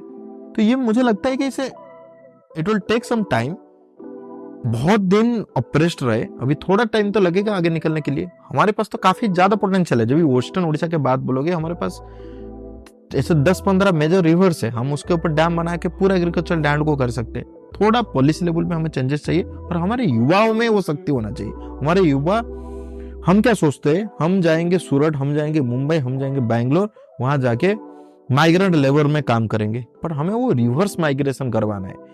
मैं जब सूरत गया था तो मुझे सरप्राइजिंगली एक जगह से पता चला कि सूरत के एक एमएलए का सीट को उड़िया लोग डिसाइड करते हैं कि कौन एमएलए बनेगा। इतने लोग हैं, इतने लोग बैठे हैं वहाँ। एक एमएलए, गुजराती एमएलए को सूरत में उड़िया लोग डिसाइड करते हैं कि कौन सा एमएलए कौन बनेगा। तो मान लो कि कितने तादाद में हमारे लोग वहां जाके काम कर रहे हैं किसी दूसरे के लिए। हम ये कर सकते हैं, उनका जो स्किल, मतलब वहां काम करे, मतलब वो स्किल तो सीख गए। गुजरात में अगर Surat is about like textile hub, वो टेक्सटाइल का हब है या फिर डायमंड पॉलिशिंग का हब है, तो वो तो डायमंड एंड टेक्सटाइल को तो ध्यान ले लिए, तो उन्हीं लोगों को वापस लाते हैं, रिवर्स माइग्रेशन करवाते, यहाँ एक टेक्सटाइल का पार्क बनाते, तो ये तो हो सकता है। तो उड़िया लोग, अब देखोगे साउथ इंडिया में किसी भी जगह जाओगे, किसी भी टॉप 5 स्टार होटल में, उसका कुक तो उड़िया मिलेगा ही मिलेगा। तो Orissa has been supplying the best of the best cook to the world for quite long time. Brain drain interstate, brain drain interstate. तो हमें वो रिवर्स प्रोसेस चालू करना है, वहां से लेके यहाँ तो करना है। देखो हमारे पास अभी बहुत सारे यहाँ आप देखोगे, भुवनेश्वर का इकोसिस्टम देखोगे, पिछले 2 साल में almost like all hotel majors are here. ITC आ गया, आपका विवांता, ताज विवांता आ गए, अभी रेडिसन भी आ रहा है, आई गॉट टू नो। तो हो रहा है, डेवलपमेंट हो रहा है, गवर्नमेंट लेवल में पॉलिसी चेंजेस हो रहा है, बट युवाओं को भी थोड़ा उसमें स्टेप्स लेना है। गवर्नमेंट क्या कर सकता है ना, पॉलिसी बना सकता है, पर हमारे युवाओं को वो स्टेप लेना है। जैसे हमने अभी स्टार्टअप चालू किया, तो हमने किसी ने बोला कि तुम यहाँ कोई अपॉर्चुनिटी है, तुम बाहर जाओ, तुम वहां करो, हम बाहर गए, पर वापस आके यहीं पे फिर से चालू किए। आज के टाइम पे आईजी ड्रोन्स में 300 लोग काम करते हैं। तो हमारे पास 5 रीजनल ऑफिसेस है, but surprisingly out of the 300 people 90% of them are Odias. हम ये मानते हैं कि उड़ीसा में उड़िया लोगों के पास वो कैपेबिलिटी है, क्योंकि मैं भी एक उड़िया हूं और मैं भी बनाता हूं, तो मैं ऐसा लगता है कि मेरे 450 करोड़ लोगों के पास वो कैपेबिलिटी है और हमारे युवाओं के पास है। आज अपॉर्चुनिटी नहीं मिला है, एक दिन ना दिन मिलेगा ही मिलेगा, और हमारे युवा फाइट मार रहे, वो तो परिवर्तन आपको दिख रहा है। आज 100 क्यूब के तहत हम बात करें कि 100 करोड़ के 100 उड़िया स्टार्टअप, जब उड़ीसा को 2036 में जब उड़ीसा को 100 साल पूरा होगा तब बनाएंगे। This is a very ambitious dream. हम कभी बात नहीं करते थे कि हम धंधा बनाएंगे, हम ऐसा सोचते थे कि हमारे पेट में भूख मर जाए। और हमने पिछले 20 साल का लड़ाई उसमें लड़े कि हमारे पेट में कभी दाना आ जाए। हम वो स्टेज में थे जो 90s के बाद था। एवरेज उड़िया फैमिली में खाने के लिए खाना नहीं था सामान। आज के टाइम में हमारे पास भूखमारी नहीं है। हम आज लड़ाई लड़ रहे अपने इंटेलेक्चुअल कैपेबिलिटी को यूज करके दुनिया के सामने कैसे हम अपना इक्वालिटी को प्रूव करें, और हो रहा है। तो यहाँ पे भी ना मतलब बहुत ज़्यादा तो टेक के बारे में बात कर चुके हैं, तो थोड़ा सेलिंग के बारे में बात करते हैं। बहुत जगह जाके आपने अपने ड्रोन्स को सेल किया एंड ऑल, ऐसा तो नहीं था कि सिर्फ आप ही ड्रोन बनाते थे, दूसरे कंपनीज भी बनाते थे। ऐसा क्या था वो सेलिंग टेक्निक में जिसने आपको बहुत ज़्यादा हेल्प किया सारे ड्रोन सेल करने में? क्योंकि बहुत लोग हैं जो प्रोडक्ट्स बना रहे होंगे एंड एवरीथिंग विथ टेक्नोलॉजी वगैरह, उनको शायद पता नहीं होगा कि कैसे सेल करना है, वो कम्प्लीटली साइंटिफिक बैकग्राउंड से होंगे। तो देखो, मैं तो आज धंधा वाला आदमी हूँ। मेरे को 2 चीज अभी आज के टाइम पे एक्साइट करता है, वो होता है ड्रोन एंड धंधा। तो ड्रोन तो धंधे में क्या होता है ना, धंधा का एक ही असूल होता है, तुम एक जगह से सामान उठाओ और उसमें मुनाफा जोड़ो और सामने बेचो। और बेचने से तुम्हें प्रॉफिट नहीं मिल रहा है और बेच नहीं पा रहे हो तो बिल्कुल वो धंधा ही नहीं है। तुम उसमें फिर रिसर्च डेवलपमेंट कर रहे हो, वो तुम्हारी यूनिवर्सिटी प्रोजेक्ट के लिए ठीक है। जब तक तुम बेचना कैसे है और बेचना चालू नहीं किए तब तक वो धंधा नहीं है। एंड हमारे स्टार्टअप में ऐसे हम लोग ऐसे मान के चलते कि will first build a product then will sell. पर मैं बिल्कुल ऐसा नहीं मानता हूँ। मैं मानता हूँ ऐसा कि पहले बेचो फिर बनाओ। मतलब पहले देखना है कि स्केलेबल है या नहीं, उसके बाद बना। पहले बेचो, you talk to your customer first. भाई मैं जो बना रहा हूँ, आज मैं बोलूंगा कि मैं रेड बुल को ओपन करने के लिए एक ऑटोमेटिक ओपनिंग मशीन बनाऊंगा, एक ओपनर बनाऊंगा, जो सर्वो लगाऊंगा, आर्डिनो लगाऊंगा, फलाना लगाऊंगा, डिंका लगाऊंगा। मैं उसका प्राइसिंग रखा 2000 रुपया, और उसको काफी मेहनत किया, 5 इंजीनियर हायर किए, दोस्त हायर किए, रात दिन कोडिंग किए, फिर वो रेड बुल को ओपन करने के लिए मशीन बनाए। फिर जाके लोगों को पूछा, एक स्पोर्ट्स कॉम्प्लेक्स में जाके पूछा, आप खरीदोगे इसको? उसने बोला, दोस्त रेड बुल तो मेरे को 100 रुपया में मिलता है, 150 में मिलता है, 2000 का मशीन क्यों खरीदो? And this is what your approach should be. अगर तुम्हें प्रोडक्ट को जो एंड कंज्यूमर जो उसको कंज्यूम करने वाला है उसके पास जाके उसके बात सुनो, ना कि तुम अपने ख्याली दुनिया में उसका फिर पुलाव पुकारते रहो। हम क्या बोलते हैं कि आज टेक्नोक्रेट, हमें ये लगता है कि हमारा प्रोडक्ट अच्छा होना चाहिए। हम कभी भी नहीं सोचते कि प्रोडक्ट जो यूज करने वाले उसका क्या। देखो, बिकना क्यों होता है, हम क्यों बेच पाए? हमने आदित्य बिरला के एक प्रॉब्लम था, पेन पॉइंट था, हम उसको समझे कि भाई उसका कोल्ड स्टॉक का प्रॉब्लम हमें सॉल्व करना था। हमने ऐसा कभी नहीं बोला कि हमारा प्रॉब्लम हम ये सॉल्यूशन कर सकते हैं, आप इसको लोगे क्या। हमने बोला आपके पास अब इसका क्या प्रॉब्लम है। तो हमेशा अपने कस्टमर को सुनो। कस्टमर बोलता है कि मुझे ये चाहिए, तो उसी हिसाब से यू डिजाइन और अलाइन योर प्रोडक्ट। एंड अपने प्रोटोटाइप से प्यार मत करो। मैंने इतना मेहनत करके इसको कोडिंग किया और मैं कैसे भूल हो सकता हूँ, नहीं, ऐसा नहीं है। एंड ये तो आईजी ड्रोन मेरा है, मैंने ऐसे 50-100 प्रोजेक्ट बनाए जिसमें मैं फेल हुआ हूँ, और मुझे बिल्कुल प्रॉब्लम नहीं है। मुझे बिल्कुल 1% भी मुझे आज में खराब नहीं लगता है कि मैं उसमें फेल्यूर हूँ। तुम जितना जल्दी फेल्यूर होगे, जितना जल्दी अपने कस्टमर को पूछोगे और जितना जल्दी बेचने के लिए ट्राई करोगे और उसने मना किया कि नहीं खरीदूंगा, उतना जल्दी तुम सही ट्रैक में आ जाओगे। तो तुम्हें पता चलेगा नहीं नहीं, मुझे रेड बुल का 2000 का मशीन नहीं बनाना है, 20 रुपए का मशीन बनाना है, ताकि हर कोई उस मशीन को खरीदेगा। तो ये तो बात है। और ना मतलब एंटायर इस सेलिंग के बारे में बात कर चुके हैं। जनरली हमको पता होता है कि जब एक नॉर्मल बंदा आईटी में जाता है इंटरव्यू वगैरह के टाइम पे पता होता है कि DSA करना है, वेब डेव करना है वगैरह वगैरह। पर अगर कोई दूसरे इंडस्ट्री में जाना है, डीप टेक या कोई भी उस जैसे इंडस्ट्री में, मैन्युफैक्चरिंग या वगैरह, तो वहाँ पे पता नहीं होता है कि इंटरव्यू में क्या पूछेंगे, जनरली देखते क्या है वहाँ पे। तो आप like you have recruited so many people here, तो आप देखते क्या? मैं ये चीज़ हर एंटरप्रेन्योर से पूछता हूँ कि क्या देखते हो आप बच्चों में, और CGPA क्या मैटर करता है क्या? बे CGPA तो मैं देखता भी नहीं हूँ, पूछता भी नहीं हूँ कि CGPA क्या होता है। ऐसे बेसिकली मैं डिग्री भी नहीं देखता हूँ, तो कि मैं ग्रेजुएट हायर कर रहा हूँ, पोस्ट ग्रेजुएट हायर कर रहा हूँ, MBA हायर कर रहा हूँ, मैं वो चीज़ भी नहीं देखता हूँ। मैं सिंपल एक चीज़ देखता हूँ, अगर वो फ्रेशर है, चलो एक्सपीरियंस बंदा है तो मैं उसको 2-4 क्वेश्चन पूछता हूँ। तो फ्रेशर है और मैं I prefer to hire freshers. मैंने कभी जॉब नहीं किया, मैंने तो डायरेक्ट अपना धंधा चालू किया, और मुझे लगता है कि फ्रेशर जो होते हैं उनको तुम मोल्ड करना काफ़ी ईजी होता है। Since we are working on a very innovative technology, तो हमें ये लगता है कि जो न्यू बच्चे हैं उनको थोड़ा मोल्ड करना ईजी होगा। तो मैं उनसे एक ही चीज़ दिखता हूँ कि भाई उसमें बंदे में फाइट मारने की ताकत है कि नहीं। मैं कुछ नहीं देखता हूँ। Only if you will get a problem statement, उसने किस एक्सटेंट तक जाके उसको सोल्यूशन लाएगा। ये is not just for my R&D team, it's for all across my team. आज के टाइम में मेरे पास 10 डिपार्टमेंट है, हर डिपार्टमेंट में यही देखता हूँ कि क्या फाइट मारेगा। मैं फॉर एग्जाम्पल आपको बता देता हूँ। For example we got a problem statement कि हमें 50 kg के पेलोड, 50 kg के भार उठा के ड्रोन में एक जगह से 2 जगह को जाना है। 50 kg का ड्रोन तो हमने कभी नहीं बनाया, तो we got a problem statement 50 kg। मैं अपने बंदे से ये एक्सपेक्ट करता हूं कि 50 kg के पेलोड को बनाने के लिए तुम इंटरनेट का ऐसा कोई लिटरेचर मत छोड़ो, ऐसा कोई बुक मत छोड़ो जिसमें ये लिखा हुआ है इसका ट्रिक, की थोड़ा सा भी ट्रिक लिखा हुआ है कि इसको कैसे बनाया जाए। अपने फाइट खुद लड़ो। हम जब रॉकेट बनाए थे तो मुझे कोई नहीं हेल्प किया था, इसके वजह से मैंने बहुत कुछ खुद सीख लिया था। तो मैं अपने टीम में ही, मैं उसको कभी एम्प्लॉय नहीं सोचता हूँ, मैं अपने टीम मेंबर्स को टीम मेंबर्स ही बुलाता हूँ, और हर मेंबर को मैं ये मानता हूँ तुम एक एंटरप्रेन्योर हो और तुम एक लीडर हो। तो मैं वो एंटरप्रेन्योरशिप और वो परसिवरेंस उसके अंदर में ढूंढता हूँ। Is not just for the tech. मेरे आप फॉर एग्जांपल मेरे HR के बंदे को देख लो, मैं अपने HR को बोलता हूँ कि आपको अगर पता नहीं है कि ऐसे हाई एंड टैलेंट को कैसे रिक्रूट किया जाता है, कैसे आपको EPA बनाना होता है, PA बनाता है, ESA बनाना होता है, फ्रेशर हो, आप फाइट मारो। आप एक बार यूट्यूब में जाके देखो, मैं कोई भी मेरे पास प्रॉब्लम लेके आता है, मेरा एडमिन प्रॉब्लम लेके आता है। आज एक मेरा एडमिन प्रॉब्लम लेके आए थे, सर ये टेबल का कॉस्टिंग ज्यादा हो रहा है, वो टेबल कस्टमाइजेशन टेबल का उतना हो। मैंने बोला कितने वेबसाइट में तुमने सर्च किया, कितने बार यूट्यूब में देखा।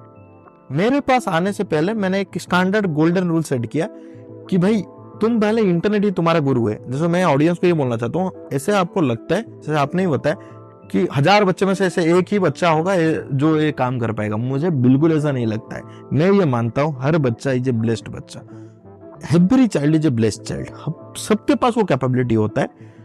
मेरे पास कुछ कैपेबिलिटी है, आपके पास पॉडकास्ट बनाने का कैपेबिलिटी है, उनके पास कैमरा ऑपरेट करने का कैपेबिलिटी है, तो किसी ना किसी के पास किसी ना कैपेबिलिटी है। कैपेबिलिटी के ऊपर कोई क्वेश्चन नहीं, भगवान ने सबको समान बनाया। अगर इनोवेशन की बात आता है तो मुझे लगता है we can also be, everyone can be an innovator. कैसे? Now I designed a formula called I plus I is equal to I। तो उसमें क्या होता है बेसिकली? तो लोग पूछते हैं कि I क्या होता है? तो फर्स्ट है इज इंटरेस्ट। मेरा खुद का इंटरेस्ट होना ही चाहिए, मैं उसमें कोई कॉम्प्रोमाइज नहीं कर सकता हूँ, एक बार इंटरेस्ट आ जाए। Second I stands for internet. Internet मतलब इंफॉर्मेशन, नॉलेज। मेरा इंटरेस्ट होना चाहिए और मुझे इंटरनेट चलाना आना चाहिए, इंफॉर्मेशन गैदर करना आना चाहिए, and it will result innovation. मुझे ये मानना पूरा, मैं बिल्कुल 100% मानता हूं कि मेरे पास इंटरेस्ट है, एक्सेस टू इंटरनेट है, I can do any wonders. फर्क नहीं पड़ता मैं कौन सा डिग्री, कौन सा ईयर, कौन सा ये, कौन सा बैकग्राउंड से आता हूं। आप देखो इंटरनेट सेंसेशन बन रहे, विथ रेस्पेक्ट। जब टिकटॉक एक जमाने पे हुआ करता था, आज के टाइम आप लोग सब इंटरनेट इन्फ्लुएंसर बनने के लिए, हम लोग हर कोई रील्स बनाने के लिए ट्राई कर रहे हैं। एक TikTok is, reels is a copy cat of TikTok, it's original form is the TikTok. जब टिकटॉक में कुछ इन्फ्लुएंसर्स, पिछड़े वर्ग के लोग आके इन्फ्लुएंस वीडियो बनाए, तो हमने पूरा दुनिया, अपर सोसाइटी, पोस्ट सोसाइटी, उनका मजाक उड़ाया, बोले है देखो छपरी लोग आके ये सब किए। But if you see their growth journey, their career journey, they owns a few crores today, and उनका हर एक मिलियन का यील्ड कितना है? फ्यू करोड्स। मैं शायद गलत बोल रहा हूँ, एक फिर एक इंस्टाग्राम रील का कॉस्ट, सो सरप्राइज कि इंस्टाग्राम रील्स का कॉस्ट भी 5 लाख 10 लाख रुपया हो सकता है। एंड दोज पीपल जिन्होंने पूरा दुनिया उनके ऊपर हंसा, बट देखो 4 साल में पूरा एंटायर पैराडाइम शिफ्ट आया और उनका पूरा करियर सब चेंज हो गया। तो मुझे ये लगता है कि हम जिसके ऊपर लगता है कि ये नहीं कर पाएगा, वो नहीं कर पाएगा, उन्हें पर हम उस पर हंसते हैं, पर एक्चुअली होता नहीं है। हर बच्चे के पास वो कैपेबिलिटी होता है कि चेंज रिवॉल्यूशन लाने के लिए, और टेक्नोलॉजी उसके लिए to democratise everything. Technology is the biggest open, क्योंकि आप देखोगे पिछले 100 साल में ऐसा कुछ नहीं हुआ था, पिछले 10 साल में ये सारे चीज हुआ, और आने वाले 10 महीना में ये होने वाला है। और technology is evolving so fast, इतने जल्दी अगर टेक्नोलॉजी चेंज हो रहा है कि लोगों को अपॉर्चुनिटी मिल रहा है। जैसे आज हम बात कर रहे हैं और हमारा मैसेज पूरा दुनिया को जाएगा, ये चीज पहले नहीं हुआ था। हमने जब रॉकेट बनाया था, चलो मेरे पास अगर फेसबुक नहीं होता तो वो टाइम पे पॉसिबल था क्या रॉकेट बनाना? नहीं कर पाते, कनेक्ट ही नहीं कर पाता किसी से, सीख ही नहीं पाता था किसी से। तो इंटरनेट के वजह से तो मैंने सीखा, फेसबुक के वजह से तो किसी के पास पहुंचा। हम बोलते फेसबुक के नेगेटिव साइड, हमारे पेरेंट्स बोलते फेसबुक चला रहे हो तो खराब है, इंस्टाग्राम चला रहे हो तो खराब है। अरे भाई उसी से भी तो लोग अपना रोजी रोटी कमा रहे और बहुत बड़े स्केल पे कमा रहे। मुझे लगता है हर चीज का पॉजिटिव एंड नेगेटिव साइड है। तुम्हें वो मोरल ज्ञान होना चाहिए कि पॉजिटिव को मैं पिक करूं और उसको आगे लेके चलूं। तो sir and of the podcast को आ चुके हैं। लास्ट में चाहूंगा आप एक प्रेडिक्शन कर दो for the ओडियाज and Odia people for the next 10 years, 2036 तक। अभी 2036 तक हमारे ऑनरेबल मिनिस्टर ने बता दिया कि हमें 100 करोड़ के 100 स्टार्टअप चाहिए, और जब उड़ीसा को 100 साल पूरा होगा, मुझे ये मानना है 100 साल जो 100 करोड़ के कंपनी सर बोल रहे हैं, ये whatever the minister has in vision, मुझे लगता है कि 4.5 करोड़ उड़िया लोगों का भी वही विजन होना चाहिए। बहुत हुआ हमारे माइग्रेंट लेबर का स्टाटस। हम आज अगर गुजरात रहेंगे, हम अगर सूरत जाएंगे, वहां से इन्वेस्टमेंट लाके यहाँ धंधा बनाएंगे, यहाँ फैक्ट्री बनाएंगे। यहाँ आप जाजपुर में देखोगे, Jajpur is the steel capital of the world. हमारे पास Orissa is the steel capital. Japan से आके यहाँ लोग जाजपुर में फैक्ट्री डालते, उड़ीसा में फैक्ट्री डालते। मुझे ये मानना है अगले 10 साल में मैं ये इन्विजन करता हूँ हमारे उड़िया यूथ आगे चल के जाके जापान में फैक्ट्री डालेंगे और हमारे एम्प्लॉयमेंट अपॉर्चुनिटी बनेंगे। 100 करोड़ के 100 company will be very small number अगर 4.5 करोड़ उड़िया लोग उसी विजन में काम करेंगे कि हम नौकरी क्रिएट करेंगे। आज एक मैं नंबर्स देख रहा था कि तमिलनाडु कर्नाटका में रफली 40,000 कंपनीज है, और उड़ीसा में रजिस्टर्ड कंपनीज आर 3,000, ओनली 3,000, वहां 40,000। उसी स्केल पे हमें आगे सोचना है, तब जाके हम बैंगलोर बन सकते हैं, तब जाके हम चेन्नई बन सकते हैं। और पूरा उड़ीसा में उतना कैपेबिलिटी है और उतना रिसोर्स है, और उड़िया यूथ के ऊपर मुझे 100% भरोसा है।